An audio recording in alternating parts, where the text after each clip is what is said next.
Hello, this is Sidhu Jonalagada. I want to wish Hit TV app all the success for their launch. Please download the app. నమస్కారం గురుగారు. ఆశీర్వచనం తల్లి. శ్రావణ మాసంలో పంచమి వస్తుంది, నాగుల పంచమి వస్తుంది. నాగుల పంచమికి ఉన్నటువంటి విశిష్టత ఏమిటి, దానికి సంబంధించి వివరించండి. శ్రీ మహాగణాధిపతయే నమః. ఐం మహాసరస్వత్యే నమః. శ్రీ లలితాంబికాదేవ్యే నమః. నాగుల చవితి, పంచమి, షష్ఠి ఈ మూడు కూడా సుబ్రహ్మణ్యేశ్వర స్వామికి చాలా ముఖ్యమైనటువంటి రోజులు. మామూలుగా చాలా మంది కార్తీక మాసములో పాలు పొయ్యటం, పుట్టకనేటువంటిది చేస్తూ ఉంటారు. నిజానికి ఇది ప్రాధాన్యత కలిగినటువంటిది ఈ నాగుల చవితి అని. నాగుల చవితి అంటే నాగ పంచమి, షష్ఠి అనేటువంటి సుబ్రహ్మణ్యేశ్వర స్వామి షష్ఠి. నాగుల చవితి పండుగ యొక్క విశిష్టత ఏమిటి అంటే, మామూలుగా ఎవరికి పెళ్ళిళ్ళు కావాలన్నా లేదా స్త్రీమూర్తులు గర్భము దాల్చాలి అని అనుకున్నా, కుజదోషాలు ఉండినా, కాలసర్పదోషాలు ఉండినా, ఈ దోషాలు పోవడము కోసము మామూలుగా పుట్టకు పాలు పొయ్యటము, నేత్రము అంటే కళ్ళకు ఏదైనా ప్రాబ్లము ఉంటే కూడా మామూలుగా పుట్టకు పాలు పొయ్యటం అనేటువంటిది జరుగుతుంది. మనకు తెలియదు, ఇప్పుడు ఈ మధ్య చాలా వరకు తగ్గిపోయినాయి, కానీ పూర్వము ప్రతి వాళ్ళు కూడా పుట్టకు పాలు పోసి నాగదేవతను ఆరాధించేవాళ్ళు. ప్రతి వాళ్ళ ఇంట్లోనూ కొంతమంది ఇళ్లల్లో ఎప్పుడు కూడా సర్పము వచ్చి పోవడం అనేది కూడా జరుగుతూ ఉండేది పూర్వము ఇళ్లల్లో. అంతలా పూజ చేసేవాళ్ళు. అందుకనే పూర్వం అంతా కూడా నాగమ్మ, నాగలక్ష్మి ఇట్లాంటి పేర్లన్నీ ఎక్కువ ఉంటాయి.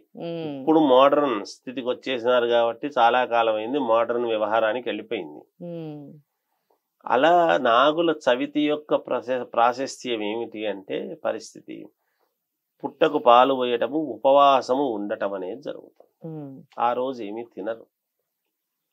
మామూలుగా చలిబిండి అని చేస్తారు. అంటే నువ్వులు, బెల్లము దంచి స్వామికి పెట్టి, మామూలుగా బియ్యం పిండి, బెల్లము దంచి అవి రెండు కలిపి పెట్టడం అనేది చలిబిండి అని.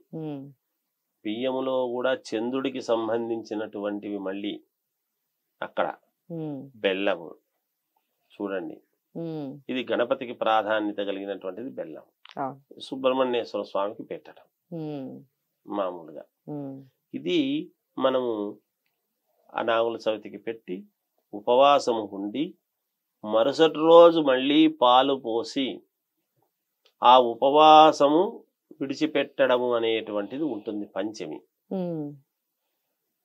అక్కడ గరుడ పంచమి నోములు అని వస్తాయి మళ్ళీ. ఈ గరుడ పంచమి నోములు ఏమిటి అంటే, సుబ్రహ్మణ్యేశ్వర స్వామికి 2 భార్యలు. దీంట్లో అయితే మామూలుగా ఈ గరుడ పంచమి నోముల యొక్క ఇది సారాంశం ఏమిటి అంటే, వాళ్ళిద్దరూ అక్కజెల్లెళ్ళు. ఆ అక్కజెల్లెళ్ళు అయితే ఇద్దరికి కూడా ఒకరికి పాముల సంతతి, ఇంకొకరికి గరుత్మంతుడు సంతతి. అందుకే గరుత్మంతుడికి పాముకు చూసేటప్పటికి ఎక్కడనో గరుడ పక్షి చూసి వాడికి గరుడ కన్ను రా అని, గరుడ పక్షి కన్ను రా వాడి ప్రతిదీ పసిగడతాడు అనేటువంటి పదం ఉంటుంది. ఎక్కడో ఆకాశములో తిరిగేటువంటి గరుడ పక్షి సర్రనొచ్చి కింద పోతున్నటువంటి పాము టపామని, అది గరుడ పక్షి యొక్క ముక్కు కూడా ఇలా ఉంటుంది, కొచ్చగా ఇలా దిగబడితే దాని చాలా లోతు దిగుతుంది, అంతటి ఇది ఉంటుంది. అంటే పుడుతూ అన్నదమ్ములు, పెరుగుతూ దాయాదులు అని అక్కడి నుంచే వచ్చింది. ఏది ఊరికే రాలేదు ఎప్పుడు కూడా. అంటే అక్కజెల్లెళ్ళ పిల్లలు కాబట్టి దాయాదులు ఒకరికి అలా సంతతి కావడం. అందువలన ఏమిటి దీని యొక్క సారాంశం అంటే, ఇక్కడ కూడా అంతే. మామూలుగా గర్భములో ఏమైనా దోషాలు ఉంటే పోవటానికి గాని, కాలసర్ప దోషాలు పోవడానికి, తొందరగా వివాహం కావటానికి, భార్యాభర్తల యొక్క అన్యోన్యత పెరగటానికి ఇక్కడ 5 ఏళ్ళు అనేటి ఉండవు. ఇవి కంటిన్యూగా చేసుకుంటూ ఉంటారు. ఓకే. నాగుల చవితి ఇవి మామూలుగా వ్రతం అనేటువంటిది చేస్తూనే ఉంటారు. జీవితం అంతా చేస్తూ ఉంటారు. ఉమ్, అందుకనే ప్రతి వాళ్ళు నాకు సంతానము పుడితే నాగా అని పేరు వచ్చేట్టుగా పెట్టుకుంటాను స్వామి అని నమస్కారం చేసుకోవటము అవును. అలా ఉంటుంది. ఎందుకు? పరమేశ్వరుడి మెడకు చుట్టుకొని పాము ఉంటుంది. అవును. మెడకే ఎందుకు చుట్టుకోవాలి? మనం ఆలోచన చేస్తే ఉమ్, మెడకి ఎందుకు చుట్టుకోవాలి? ఏం పరమేశ్వరుడు చేతిలో పట్టుకొని ఇట్లా చూసుకొని ఉండొచ్చు కదా. ఉమ్, అంటే మనం అంటూ ఉంటాం కొన్ని కొన్ని సమస్యలు మనకు మెడకు చుట్టుకుంటాయి, కొన్ని కొన్ని బంధాలు మెడకు చుట్టుకుంటాయి. ఉమ్, భార్యకు మంగళసూత్రం మెడలోనే కడతాం. ఉమ్, కట్టినప్పుడు మనం వీడు కోపం వచ్చినప్పుడు కూడా ఇది నా మెడకు చుట్టుకుంది అని ఏదో తిడుతూ ఉంటారు. అవును. వీడు తాలిబొట్టు కట్టి నా మెడకు చుట్టుకుందని ఆమెను తిడితే ఉమ్, అంటే దాని పదం ఎందుకు వచ్చింది అంటే సమస్యలు మెడకు గొంతుకు ఊపిరాడనీయకుండా ఉండేటువంటి సమస్యలు ఉన్నవాళ్ళు ఉమ్, ఈ నాగుల చవితి పండుగ రోజు గనక మనం పాలు పోస్తే, నాగదేవతకు పాలు పోస్తే ఆ సమస్యలు మనకు ఊపిరాడేట్టుగా చేస్తుంది. ఊపిరాడడం అంటే దాని యొక్క అర్థం ఏమిటి? అందుకనే పాము బుస్ బుస్ బుస్ అనేటువంటి కారణం. ఆ బుస్సు శబ్దం ఎక్కడి నుంచి వస్తుంది? మనకు ఇక్కడి నుంచి వస్తుంది. ఉమ్, ఉమ్, మనకు మెడలో ఇది ఉంటేనే కదా ఇక్కడ గట్టిగా పట్టుకుంటే మనం ఏం చేయలేం. ఉమ్, ఇది ప్రాణస్థానం ఉమ్, కంఠం అనేది. ఉమ్, అందుకనే ప్రాణస్థానము చుట్టూ పరమేశ్వరుడికి నాగదేవత. ఉమ్, అందుకనే శివుడి ఆజ్ఞ లేనిదే చీమైనా చీమైనా కుట్టదు కుట్టదు. అనేటువంటిది. ప్రాణము ఉండాలన్నా పోవాలన్నా పరమేశ్వరుడి అనుగ్రహం. ఏదైనా కొంచెం బాగలేదు అంటే వెంటనే మృత్యుంజయ జపం చేయరా అనేది. ఏమిటి? త్రయంబకం యజామహే అని మనం చెప్పుకుంటున్నాము కదా, అవును. పరమేశ్వరుడిదే కదా. ఉమ్, ఎందుకు చెప్పుకుంటున్నట్టు అంటే అందుకని మనం ఈ నాగుల చవితి తర్వాత సుబ్రహ్మణ్యేశ్వర స్వామి షష్ఠి మరుసటి రోజు చేసుకున్న తర్వాత పంచమి నాడు ఇది వ్రతమంతా అయిపోయిన తర్వాత మనము మంచి భోజనాలన్నీ చేసుకొని ఉమ్, షష్ఠి రోజు ఏం చెయ్యాలి అంటే మూడవ రోజు మామూలుగా ఒక బ్రాహ్మణ వటువును అంటే ఉపనయనము అయినటువంటి వటువును, వివాహము కాని ఉపనయనము అయి అంటే యజ్ఞోపవీతం వేసుకొని ఉపనయన సంస్కారం జరిగి వివాహము కాని పిల్లవాడిని వటువు అంటాం. ఆ వటువు సుబ్రహ్మణ్యేశ్వర స్వామితో సమానం. ఉమ్, కనుక ఆ వటువును ఇంటికి పిలిచి ఒకరిద్దరిని షష్ఠి పంచలు అని ఉంటాయి. ఓకే. షష్ఠి పంచలు అని ఉంటాయి. ఉమ్, పూర్వము ఎర్రగా తెల్లవి గాని అట్లా గంధం కలలో వచ్చేటివి. అవును. ఆ పంచ అది టవ్వాలదే పిల్లలకు ఇవ్వటం అనేటువంటిది ఆనవాయితీ.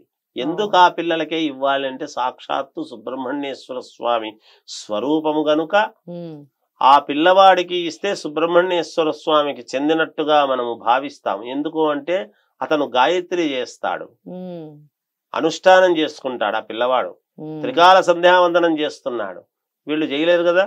ఉమ్, ఆ చేసేటువంటి వాడికి ఇచ్చినప్పుడు పుణ్యఫలం కదా.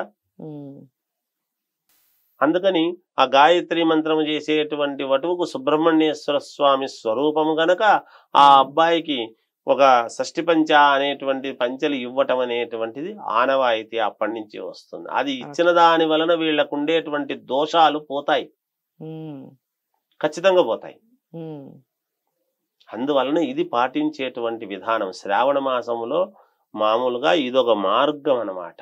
ఉమ్, ఇది చేసుకునేటువంటి వాళ్లకు చేసుకోవటం. మనం చేసుకోవటానికి అనేక రకాల ఇవి ఉన్నాయి. మనం ఏవి చేయకుండా మనకు పనులు కావాలి అంటే కావు కదా. పాపం సమాజంలో ఏది చెప్పినా వాళ్లకు అర్థమయ్యేట్టుగా చెబితే ప్రతి వాళ్ళు కూడా పాటిస్తారు. మనం చెప్పాలి, అర్థమయ్యేట్టుగా చెప్పాలి. మహనీయులు మహానుభావులు ఎంతో మంది చెప్తున్నారు, చేస్తూ ఉన్నారు. మన వంతు మనము తెలియజేస్తూ జయోస్తు. చాలా చాలా చక్కగా వివరించారు గురువుగారు. ముఖ్యంగా ఈ వటువు, ఈ వస్త్రాలు ఇలా ఇవ్వాలి అన్న విషయాలు కూడా చాలా మందికి తెలియదు. ఇట్లాంటి విషయాలు ఒకసారి ఇలాంటివి ఆచరించి చూడండి. శ్రావణ మాసం రాగానే పూజలు, వ్రతాలు, నోములు ఇవన్నీ మనం చేసుకుంటూనే ఉంటాం, నిత్యం మాట్లాడుకుంటూనే ఉంటాం. దైవారాధనలో ఉండే మాసంగా కూడా చెప్పొచ్చు శ్రావణ మాసాన్ని. అయితే ఇందులో పంచమికి ఉన్నటువంటి విశిష్టత ఏమిటి? షష్ఠికి ఉండే విశిష్టత ఏమిటి? గురువుగారు చాలా చక్కగా వివరించారు. విషయాలన్నీ కూడా తప్పకుండా ఆలకించి, ఆచరించండి. అందరికీ తెలియచేయండి. తప్పకుండా ఇలాంటి వీడియోలని లైక్ చేసి, షేర్ చేయండి. తప్పకుండా హిట్ టీవీని సబ్స్క్రైబ్ చేసుకోండి. Hit TV app, all the success for their launch.